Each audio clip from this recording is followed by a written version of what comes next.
Queridos, hoje nós começamos uma nova série chamada O Amanhã.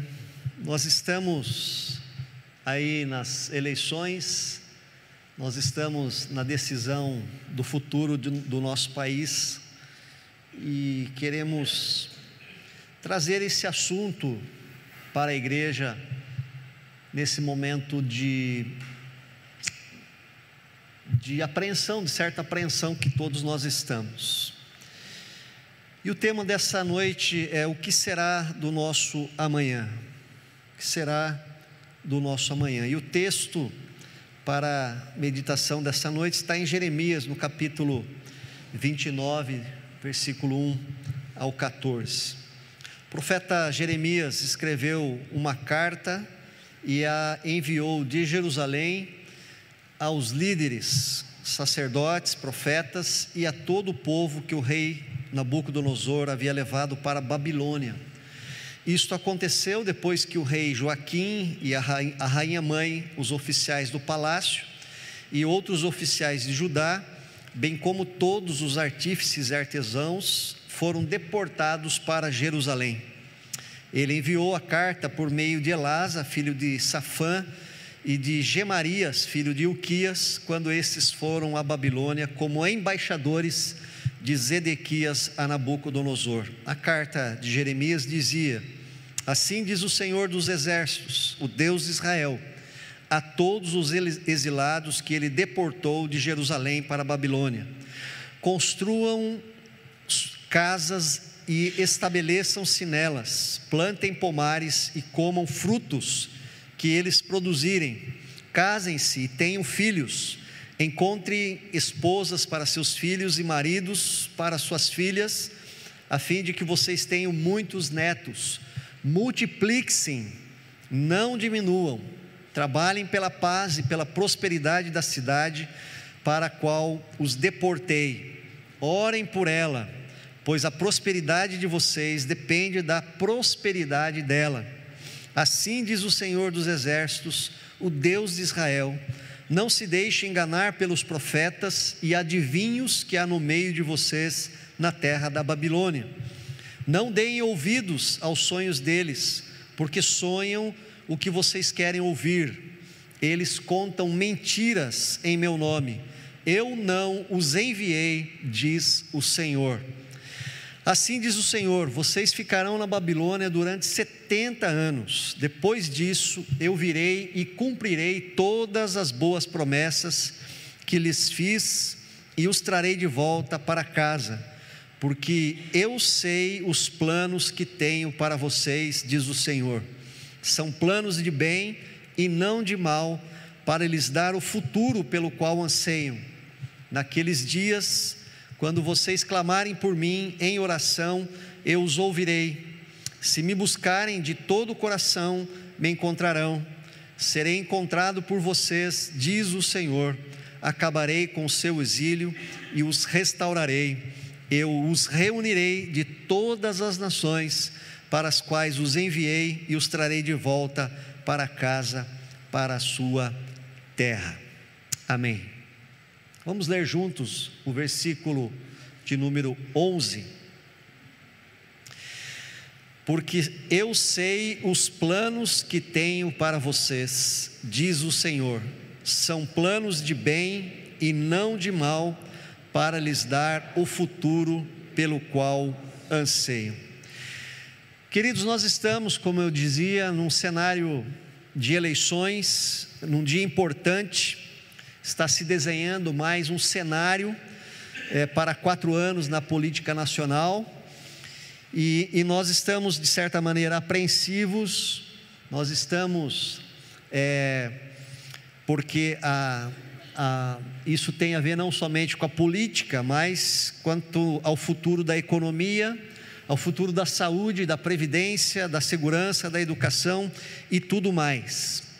Então a primeira palavra que eu queria dar à igreja nesta noite é a seguinte, antes de nós entrarmos no texto: Muitos aqui passaram pela ditadura militar, muitos aqui passaram também pelo processo de redemocratização, muitos passaram também pela inflação de 80% ao mês, na época de José Sarney. Você ia pela manhã no mercado, o preço do quilo do feijão era um e à tarde era outro, era uma loucura. Tem gente que vive hoje e não entende ou não sabe compreender como foi aquela época. Assim como nós já passamos por uma grande dívida externa, e quem não acreditava que não podia se controlar ou se pagar a dívida ou se controlar a inflação, passou pela alegria de ver a inflação sendo controlada no nosso país. Então, nós já passamos por muitas coisas, o que nos dá esperança de que Deus está conosco, Deus nos sustentou e vai nos sustentar. Há um texto ou uma música que foi cantada por Jorge Camargo. O texto é de Teresa de Ávila, uma cristã muito piedosa, e o Jorge Camargo colocou uma música e ela diz assim: nada te turbes, pois tudo passa, a paciência tudo alcança, nada te espantes. Mas quem sabe a sua preocupação nesta noite não seja pela política. Talvez a tua preocupação seja por uma doença, a tua preocupação seja por questões familiares na sua família. Então, nesta noite, essa palavra é para você. Esta série desse mês é para você que tem se preocupado, tem ficado ansioso quanto ao que vem pela frente. Esse texto, ele foi escrito quando o povo havia sido levado para o cativeiro da Babilônia, e é uma carta que Jeremias envia aos exilados, aos deportados, e ele diz assim no versículo 5: construam casas e estabeleçam-se nelas, plantem pomares e comam os frutos que eles produzirem, casem-se e tenham filhos. O que Jeremias está dizendo ao povo de Judá e de Jerusalém, que estava cativo na Babilônia, continuem as suas vidas, planejem, trabalhem, sonhem, tenham filhos, não percam a fé, não se desesperem, continuem trabalhando, continuem vivendo normalmente a vida de vocês. Queridos, é assim que se constrói o nosso amanhã, com sonhos, com projetos, com trabalho, com muito trabalho. O governo nosso que virá pela frente, ele pode ajudar e pode atrapalhar, sim, em certo sentido, mas quem constrói o nosso futuro somos nós. Você consegue imaginar uma situação pior do que essa que o povo estava lá na Babilônia? Eles estavam no cativeiro, eles foram mandados para longe, foram arrancados de suas propriedades, eles perderam tudo, casa, bens, amigos, vizinhos e tudo mais. Por isso, num tom assim bastante pastoral, muito mais pastoral do que profético, Jeremias escreve esta carta para encorajá-los, dizendo: não desanimem por conta da situação que vocês estão vivendo, não desanimem, sigam em frente. E queridos, esta é uma grande lição para nós, porque o futuro não se constrói com palavras, com argumentação, com reclamação. Pelo contrário, o futuro se constrói com trabalho, o futuro se constrói com ação. É como Jeremias pudesse estar dizendo para eles assim: vocês podem reclamar, vocês podem chorar, se fazer de coitados e abandonados por Deus, ou vocês podem levantar a cabeça e seguir as suas vidas. Os tempos são difíceis, mas uma hora vocês sairão desse cativeiro. Vocês podem construir, vocês podem plantar, vocês podem comer o que plantou, vocês podem casar-se, vocês podem ter filhos, então tenham, não parem. Essa é a mensagem de esperança do profeta. Não fiquem depressivos, não desanimem. Deixa eu te dizer uma coisa, você tem um longo caminho pela frente, uns mais, outros menos. Não olhe para baixo, não olhe para trás, olhe para frente, não olhe para as circunstâncias, olhe pelo que pode estar à frente, pelo que vem. Não olhe para o governo, nem se ele te representa, e nem se ele não te representa. Não olhe para Nabucodonosor, é como se Jeremias estivesse dizendo assim: ó, vocês estão num outro país governado por outro rei, Nabucodonosor. Não olhe para ele, não foque nele, foque em suas vidas. É assim que você construirá o seu futuro. O segundo conselho pastoral do profeta, que muitas vezes foi duro, todo profeta tem uma palavra dura. O outro conselho pastoral que ele diz é: trabalhem pela paz. Versículo 7, ele diz: trabalhem pela paz e pela prosperidade da cidade para a qual eu os deportei. Orem por ela ao Senhor, pois a prosperidade de vocês depende da prosperidade dela. Trabalhem pela paz. Um ponto importante para o povo evangélico brasileiro: trabalhem pela paz. Trabalhem pela paz, mesmo estando debaixo de um governo que vocês discordam dele. E ele diz mais: não trabalhem apenas para a sua prosperidade, mas pela prosperidade da cidade, da sociedade, pois é na prosperidade da cidade que vocês terão prosperidade. Orem por essa cidade que vocês gostariam de não estar nela, queridos. Parece que já ouvimos isso no mês passado, parece que ouvimos um pouquinho disso hoje pela manhã. Jeremias está dizendo como Jesus: orem pelos seus inimigos, orem pelo que vos perseguem. É assim que nós construímos o futuro, trabalhando pela paz e não pela guerra. Jesus nunca foi pela guerra, ele é chamado de príncipe da paz. Filipenses, Paulo diz que Jesus tinha todo o poder como Deus, mas não agiu como tal, antes tomou a forma de servo, se humilhou. Antes de servirmos a um homem, antes de servirmos a um líder, a um governador, a um presidente, nós servimos a Cristo.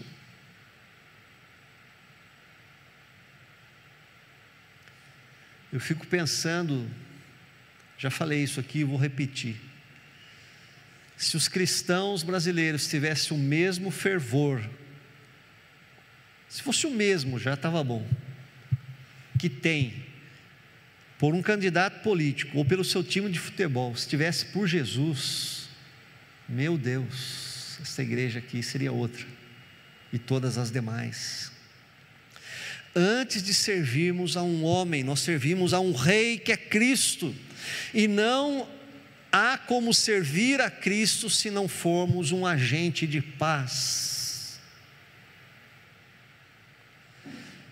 De violência, de discórdia, de morte, o mundo está cheio.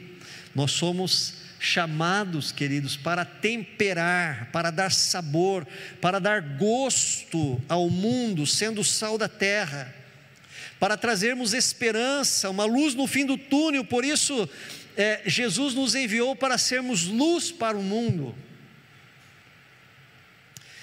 Que atitudes próximas de nós podemos ter para abençoar as pessoas que nos rodeiam, sejam elas agradáveis ou não?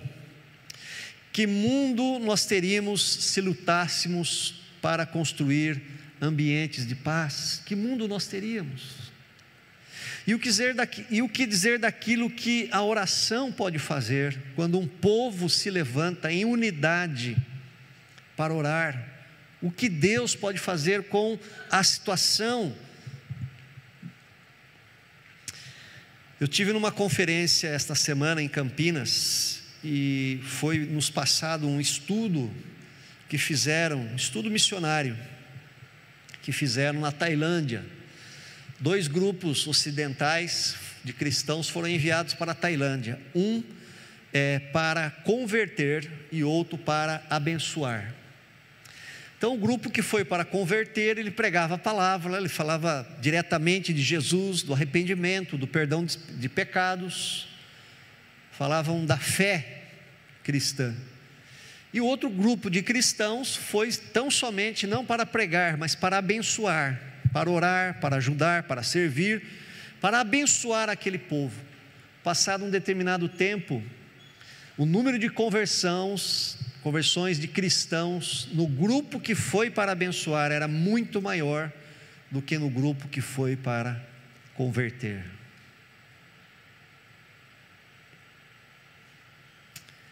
Trabalhem pela paz.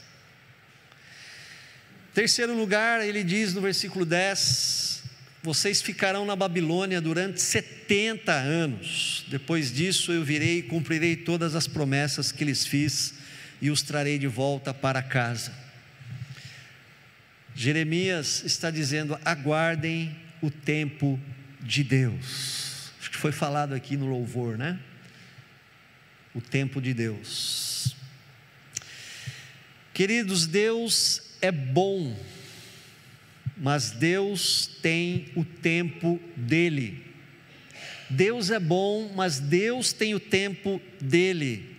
O nosso tempo é hoje, o nosso tempo é o do relógio, é o Cronos, mas o tempo de Deus é o Kairos, o tempo oportuno, o tempo dele. Esse tempo de Deus geralmente não fecha com o nosso tempo. E Jeremias está dizendo assim: não se deixe enganar pelos profetas e pelos adivinhos que há no meio de vocês na terra da Babilônia. Não deem ouvidos aos sonhos deles, porque sonham o que vocês querem ouvir. Os falsos profetas estavam dizendo que o povo ficaria ali na Babilônia por volta de 1 ano, 2 anos, e logo voltariam para Judá e Jerusalém.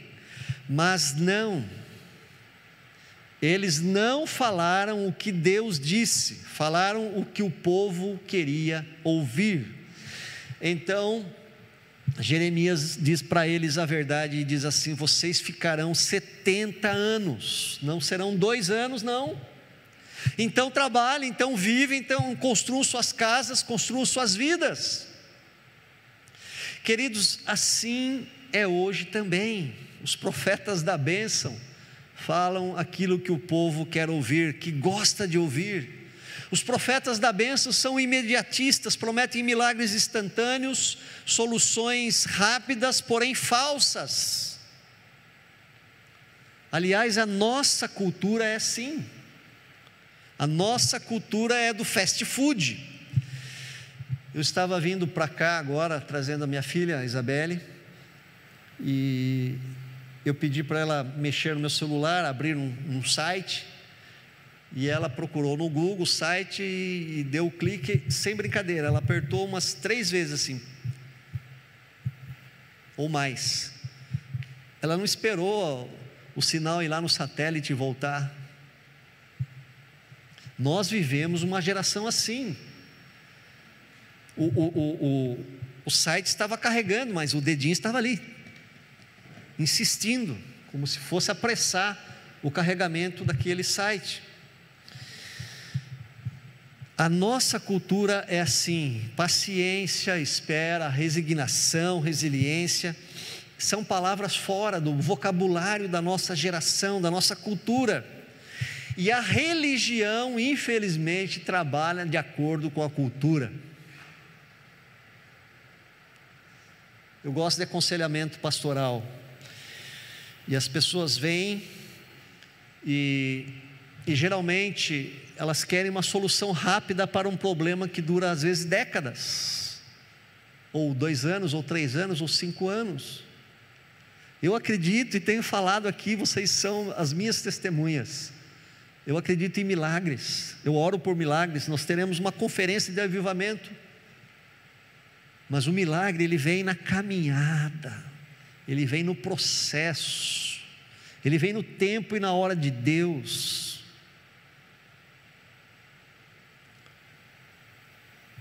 O futuro não se constrói de acordo com o imediatismo. O futuro se constrói considerando o tempo de Deus. As coisas boas acontecem no seu devido tempo.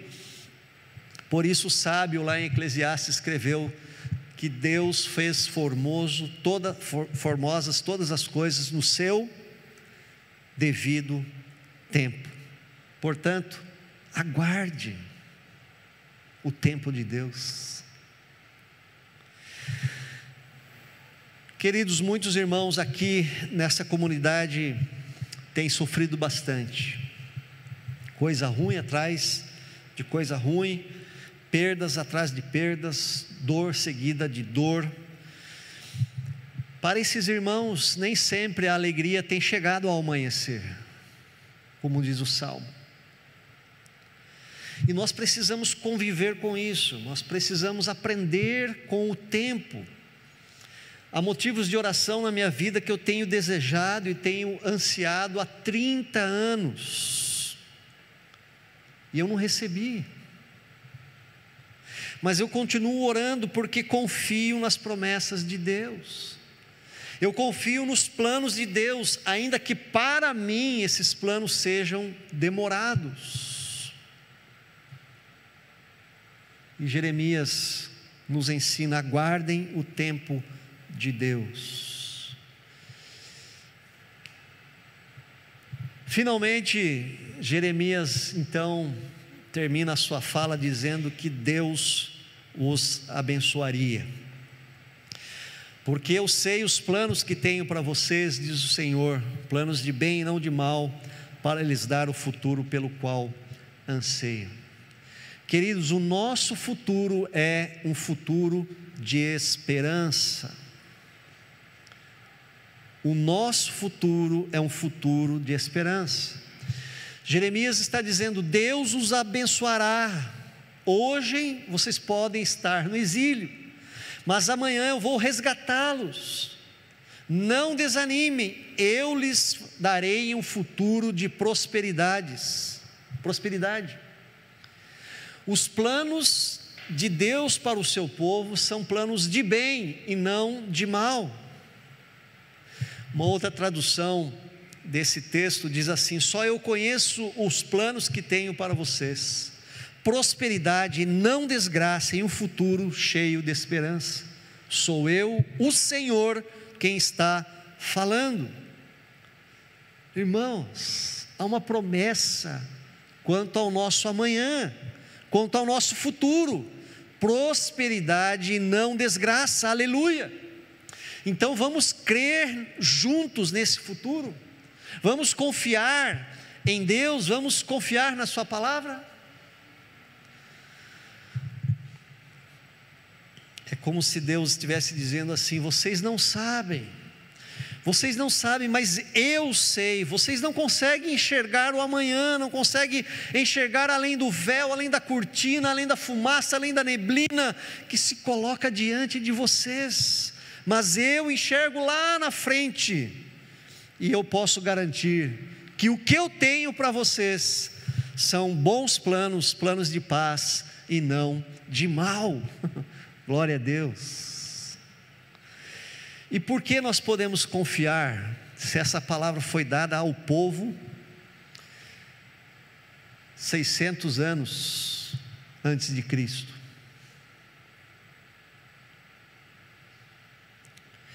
Por conta de uma pessoa, apenas uma pessoa, e o seu nome é Jesus.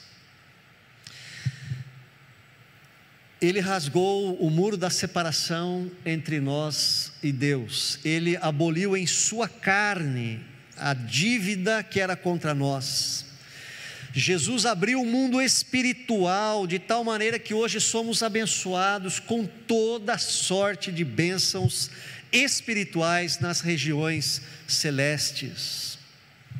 Jesus é o nosso resgatador, Jesus é o nosso abençoador, Jesus é o nosso credor de toda a bênção espiritual e material que recebemos.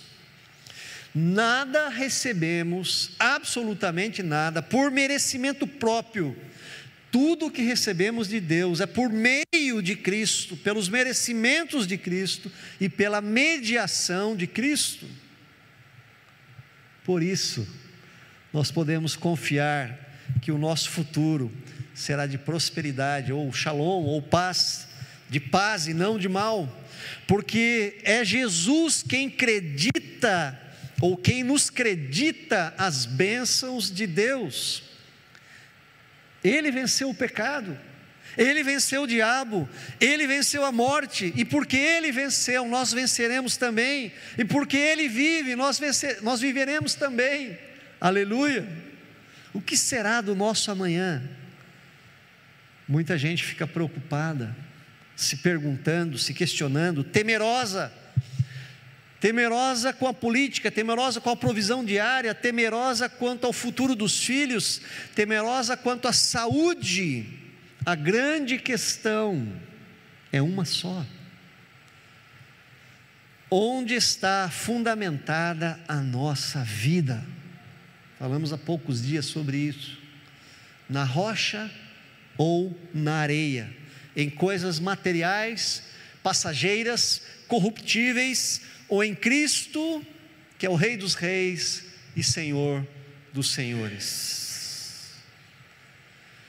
Eu gosto muito de João 3,35, ele diz assim: o Pai ama o Filho e pôs tudo em suas mãos. Deus ama tanto ao Filho, que colocou todas as coisas nas mãos do Filho. Tudo está nas mãos de Cristo. Todo o poder, toda a glória, toda a provisão, todo o milagre, toda a cura, toda a paz, toda a alegria está nas mãos de Jesus. E se você estiver nas mãos de Jesus, você tem a garantia de que receberá todas essas coisas. Você tem a garantia de que nada poderá tirar você das mãos de Jesus. É uma promessa que Ele nos fez. Jesus não te deixa escapar, porque Ele te comprou, você é dele, e você foi selado com o Espírito Santo até o dia da redenção, o dia que Cristo virá para nos redimir por completo, nos ressuscitará e habitaremos para sempre com o Pai e com Jesus. Essa é a questão. Hebreus exalta a grandeza de Cristo, dizendo: o Filho irradia a glória de Deus, expressa de forma exata quem Deus é, e com a sua palavra poderosa sustenta todas as coisas. Hebreus 1, capítulo 1, versículo 3. A grande questão quanto ao futuro é Jesus. Paulo em Colossenses também exalta a grandeza de Cristo, dizendo: o Filho é a imagem do Deus invisível e é supremo sobre toda a criação, pois por meio dele todas as coisas foram criadas, tanto nos céus como na terra, todas as coisas que podemos ver e as que não podemos, como os tronos, os reinos, governantes e as autoridades do mundo invisível. Tudo foi criado por meio dele e para ele. Qual será o nosso amanhã,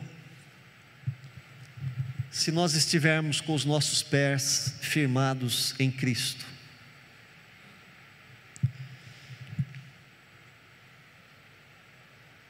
Se estamos em Cristo, quem pode nos separar do amor de Deus? Se estamos em Cristo, o que está reservado para nós? Jeremias responde: um futuro de bem e não de mal, um futuro cheio de esperança para nos dar o fim que desejamos. Deus tem o melhor para os seus filhos, por meio de Jesus. Paulo diz: se Deus não poupou nem mesmo o seu próprio filho, mas o entregou por todos nós, acaso não nos dará todas as outras coisas? Queridos, isto é tremendo. Eu particularmente creio que esse versículo no Novo Testamento, em relação à provisão de Deus, o cuidado de Deus, é o mais forte da Bíblia. Vou ler de novo: se Deus não poupou nem mesmo o seu próprio filho, mas o entregou por todos nós, acaso não nos dará todas as outras coisas, que são infinitamente menores do que o seu filho? Você está preocupado com o amanhã? Talvez você esteja apreensivo com o resultado da eleição. Talvez a sua preocupação não seja a eleição, porque, como eu disse, entra governo, sai governo, a gente sobrevive. Mas talvez a sua preocupação seja com os seus filhos, com a vida espiritual deles. Aliás, a maior preocupação que eu tenho com as minhas filhas, a maior é essa: profissão que elas terão, se vão ser balconistas, se vão ser médicas, se vão ser engenheiras, se vão ser professoras. Isso não fará com que eu as veja lá na eternidade no céu. Tem tanta gente preocupada com isso. Ah, você não faz nada, pastor? Claro que eu faço. Estou fazendo o melhor que eu posso pela educação delas. Mas muito mais, me preocupo com a vida espiritual. Talvez você esteja preocupado com a sua aposentadoria, preocupado com a crise hídrica, falta de água que vem aí pela frente, talvez com a camada do ozônio. Eu queria dizer para você que no texto que nós acabamos de ler em Colossenses, tudo foi criado por Jesus e para Jesus. Em Hebreus diz que Ele sustenta o universo com a força do seu poder, da sua palavra. Então você deve se preocupar apenas com uma coisa: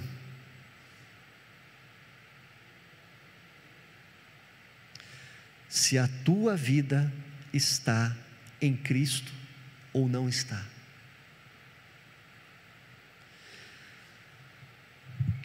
Queridos, a Bíblia diz que nós morremos e a nossa vida está oculta em Cristo e Cristo está em Deus. Isso é tudo que nós precisamos. Por isso, o que são as nossas preocupações materiais? Jesus disse: não fiquem ansiosos com o que vocês vão comer, beber ou vestir. Vocês são filhos e filhas amadas do Pai. Vocês valem muito mais do que a flor no campo, ou do que os pássaros. O meu filho morreu por vocês. O que são as nossas preocupações espirituais quanto à eternidade? E às vezes algumas preocupações tão simples pequenas diante da glória futura. As pessoas ficam perguntando às vezes: será que eu vou conhecer a minha mãe na eternidade? Será que vai ter churrasco no céu? Será que lá nós vamos cantar Aleluia de Handel? Queridos, por que eu estou brincando agora? Para mostrar que apenas uma coisa é importante. E eu encerro: estar em Cristo. Estar em Cristo. Se estamos em Cristo, essa promessa de Jeremias é para nós. E ela diz: porque eu sei os planos que tenho para vocês, diz o Senhor, planos de bem e não de mal, para lhes dar o futuro pelo qual anseiam. Deus tem o melhor futuro para cada um daqueles que lhe pertencem por meio de Jesus. Portanto, nesta noite, talvez agora já tenhamos até o resultado do primeiro turno. Nesta noite, digo para você: continue, meu amado, minha amada, na sua vida, faça planos, trabalhe, sonhe, lute. Em segundo lugar, lute pela paz, construa a paz, estabeleça a paz ao entorno de vocês, ao entorno de você, onde você vive, estabeleça a paz, trabalhe pela paz. Terceiro lugar, tenha paciência, aguarde o tempo de Deus, as coisas não são assim. Em último lugar, saiba que diante disso tudo, enquanto você trabalha, luta pela paz e espera, Deus o abençoará. Deus te abençoará. Amém? Como disse, há uma linda canção que diz: nada te turbes, pois tudo passa, a paciência tudo alcança, nada te espantes. E aí eu vou ler a segunda parte da música: quem tem a Deus, nada lhe falta, Deus é o bastante. Oh, aleluia. Feche os teus olhos.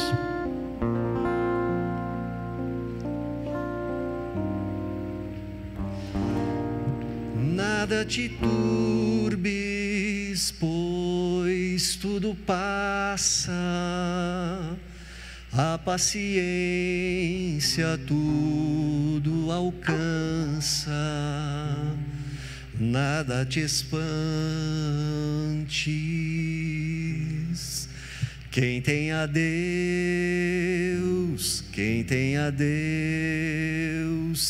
nada lhe falta,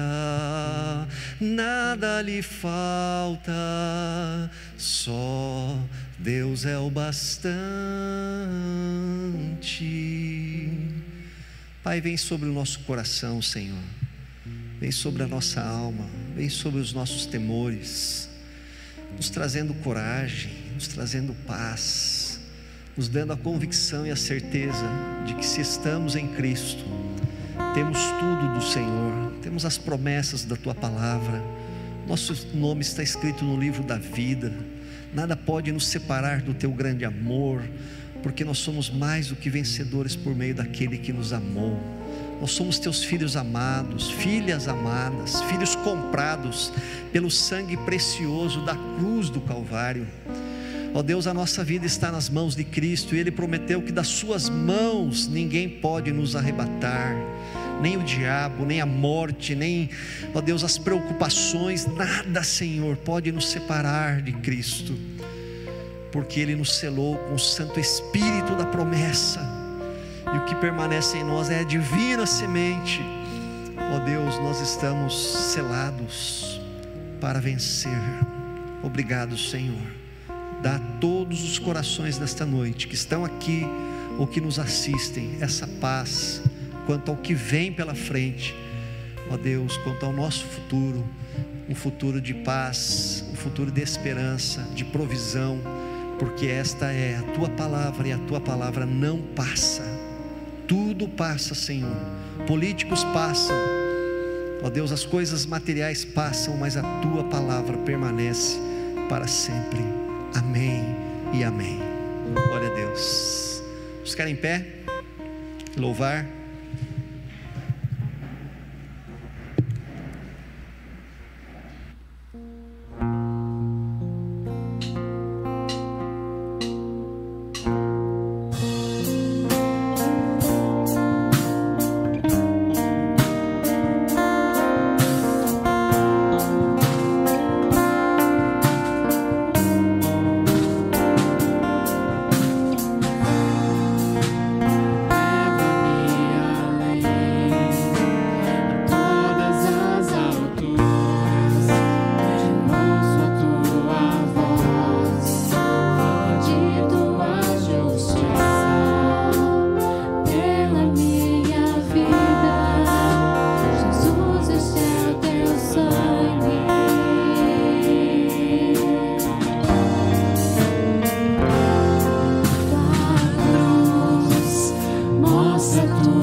Mas agora, unidos com Cristo Jesus, vocês que estavam longe de Deus foram trazidos para perto dele pela morte de Cristo na cruz. Pois foi Cristo quem nos trouxe a paz, tornando os judeus e os não judeus um só povo. Por meio do sacrifício do seu corpo, ele derrubou o muro de inimizade que separava os judeus dos não judeus. Queridos, uma das coisas mais lindas que Jesus fez foi quebrar o muro de separação. Separação de gênero, de raça, de cor, de status social, de cor política, de cor futebolística, de preferências pessoais. Ele quebrou essa divisão e nos fez um só povo, uma só fé, um só batismo, um só Senhor. E quando nós olhamos para a mesa, essa mesa é da comunhão, essa mesa é da unidade, essa mesa é sentar aqui um Pedro que pegava em espada e um João que era o filho do amor, pegar um Mateus que era um publicano e pôr a mesa. Essa mesa é da comunhão, e é isso que a igreja precisa celebrar e enfatizar, independente do que aconteça lá fora, de quem ganha a eleição. Nós somos povo de Deus, unidos, cuja bandeira maior é o amor e o perdão. Todos nós somos convidados a essa mesa. É a mesa da paz. Nós vamos orar nesse momento, preparar o nosso coração também, porque a Bíblia diz que quem come e bebe come sem discernir o corpo, ou seja, sem discernir aquilo que está fazendo. Que você está sentando-se à mesa com o próprio Cristo, num momento sagrado, nada pode ter entre você e Deus nesse momento. Então, você deve orar também sem falar: Senhor, prepara o meu coração. Porque quando nós estamos, duas situações importantes que Jesus coloca para nós participarmos da ceia. A primeira é um profundo compromisso com Ele. Você pertence a Ele, você entregou sua vida a Cristo, você teve uma experiência, você sabe contar quando foi, como foi. Segunda condição é que você esteja em paz com Deus e com a igreja. A igreja são as pessoas, o nosso próximo. Então coloque o seu coração diante do Senhor para participar desse momento em paz. Vamos orar. Pai, nós confessamos agora o nosso pecado, os nossos pecados. Pedimos perdão pelos nossos pecados, pedimos que a paz de Cristo habite em nós, que o Senhor limpe, purifique, tire toda mágoa, ressentimento, pecado do nosso coração nesse momento, para que livres nós possamos estar com Cristo nesse momento tão importante, Senhor. Ó Deus, que se há alguma pendência em nosso coração em relação a alguém, ó Deus, que nesta hora cada um de nós possamos tomar o firme propósito de nos acertarmos. Portanto, participaremos desta mesa, ó Deus, e também, ó Deus, cumpriremos os votos que fazemos agora nesse momento de perdão, de reconciliação, Senhor.